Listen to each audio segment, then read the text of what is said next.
This talk is about covenants versus contracts and the area of dating. The worst things about dating is vulnerability. You see, dating is like marriage, but it does not give you any boundaries, no protection. You can get involved with a person, but you do not have the protections that you would normally have in marriage. And that's why so many people experience many broken hearts before they actually do get married. And then when they get married, they don't stay together because they've experienced a pattern of broken hearts.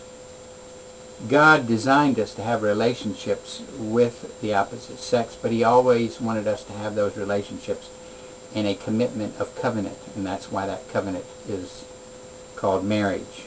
That covenant cannot and should not be broken. It should be a lifelong thing. In our society and in our culture, we have a happy society, one that is focused on making yourself feel good and being happy at the same time. And as soon as one party fails in the relationship or in the obligations of that relationship, then the other party wants to terminate that contract. In a covenant, it continues no matter what either one of the parties do. An example of the covenant is our relationship with God. When God gave us the covenant of salvation, He committed Himself to us and to the covenant, no matter what we do or do not do. Because His commitment to us cannot be broken, and it is lifelong and eternal.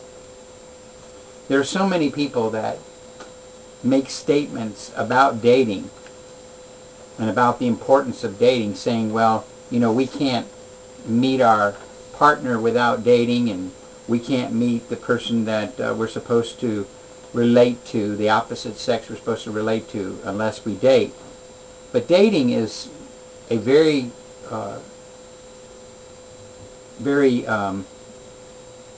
recent phenomenon. Only since the 1900s has dating been a part of our culture. For 1,900 years or even longer, we have not had dating, and yet people met their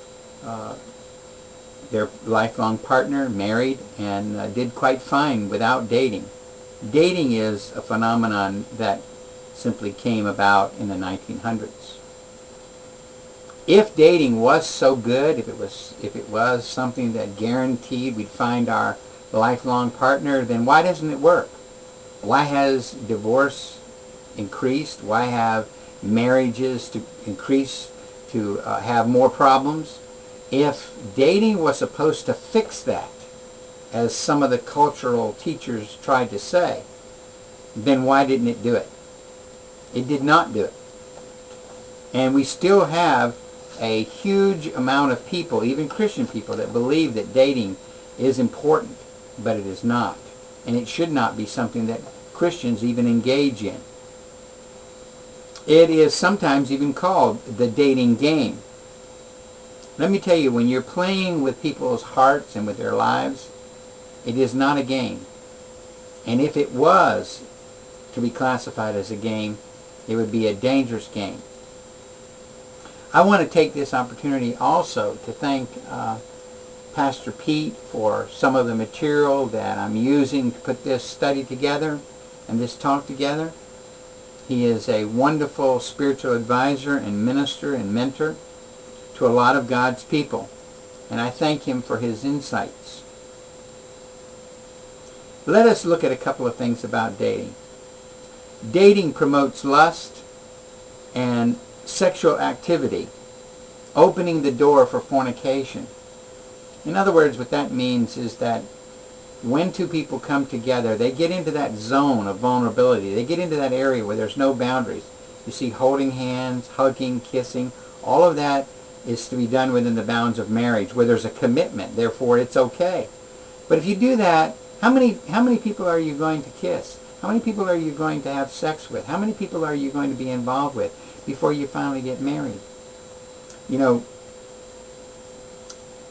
I heard a story by, I believe it was Josh McDowell, who said that, if you want to marry someone that is pure, then you have to live a pure life. Because a lot of our culture today, the way it works is that a young man will go out and he will have many relationships and breakups, and then he'll want to find someone that's perfect and pure. But he's already messed up, many women in his conquests, and he's actually messed up other men's wives, other men's future wives. That's why it's fornication, and it's an adulterous type affair, because you're being involved with people that you don't marry, that the relationship does not continue. And so even though there's not a legal involvement there and an entanglement, you're breaking up, you're divorcing one another, and that's why it's dangerous. It's a dangerous game that a lot of Christians have been sucked into and play.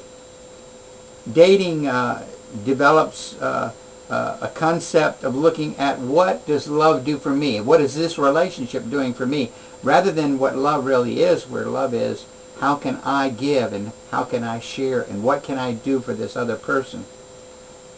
Jesus said that a husband is to lay down his life for his wife. Many men that are married have trouble because they want their wives to serve them only. They don't see where they're supposed to be committed and do anything in that relationship. Divorce or dating teaches us to break off and conditions us to break off relationships when they don't work out. And so if you've gone through a pattern of dating a lot of people, then pretty soon, it's not a hard thing for you to get a divorce, because you've had a pattern of relationships and breakups, So when you get married and a few years down the road it didn't work, so you can get a divorce because you've already experienced that pattern. However, if you understand that you're to be committed to one person for life, then and you live that kind of pattern, then you will not be involved either emotionally or physically with anyone. And you will surely not be breaking up and defrauding people, breaking people's expectations and hearts. And you won't have that pattern, so that when you do finally commit to the person that is your lifelong partner, you'll understand that it is for life. Dating develops an appetite for variety and change, creating dissatisfaction within marriage. If a young man has went through a lot of different experiences and relationships, he's had a lot of different variety of people and experiences, it's very hard for one woman to ever measure up to all the things that he's already experienced or he's already gone through. That's why it's important that he keep himself only for his one mate. He does not have anyone to compare her to, and he doesn't have anyone to be dissatisfied. He doesn't have any experiences to be dissatisfied with, because he doesn't have any experiences. The only experience he has is the one that he has with her. That's the way God intended it.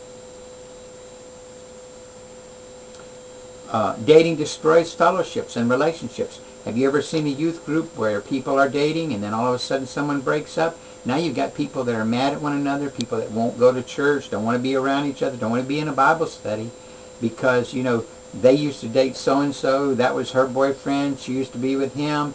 They can't worship together because they've all been doing things that they should not have been doing, and now, because they're broken up, they don't want to have church together.